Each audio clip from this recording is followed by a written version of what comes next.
সেদিন তো আমরা হুতমে ছিলাম, হঠাৎ দেখি আমাদের চোখের নিচে রাসেল ভাইপার হাঁপ। তো আমরা সবাই মিলে ওকে অনেক মানে মেরেই ফেলছিলাম। পরে দেখি ও মা, এটা তো রাসেল ভাইপার হাঁপ ছিল না, তো বুড়া হাঁপ ছিল। এমনিতে ভাই আপনি দেখছেন যে আমাদের বাড়ি নদীর পাশে, একদিকে তো নদীর পাশে বাড়ি, পানি এমনিতেই হামে যায়, আর অন্যদিকে তো রাসেল ভাইপার না ডাইপারের আতঙ্ক। আর এগুলা নিয়ে অনেক কষ্টে আছি আমরা। আর কি বলবো, মাঝে মাঝে তো স্বপ্নেও আমি দেখি রাসেল ভাইপারকে, রাত্রে সে তো আমাকে রীতিমতো ভয় দেখায় ওটা। আর সেদিন তো আমরা হুতমে ছিলাম, হঠাৎ দেখি আমাদের চোখের নিচে রাসেল ভাইপার হাঁপ।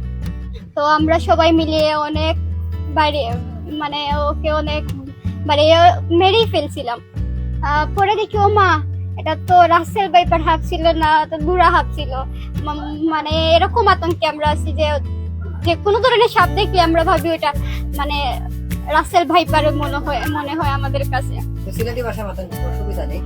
আর কি অবস্থা আপনাদের?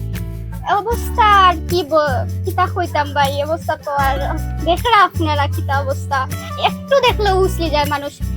মানে একটা যাচাই করে না যে একটা কি যাচ্ছে, মানে দুরা হাফরে বানাইলে তারা রাসেল ভাইপার। গত কয়দিন আগে তো আমরা এলাকাত কিতা হইছে, অজগরের বাচ্চা একটা পাইছেন, পাইয়া আতঙ্ক ছড়াইছেন একটা মানে রাসেল ভাইপার।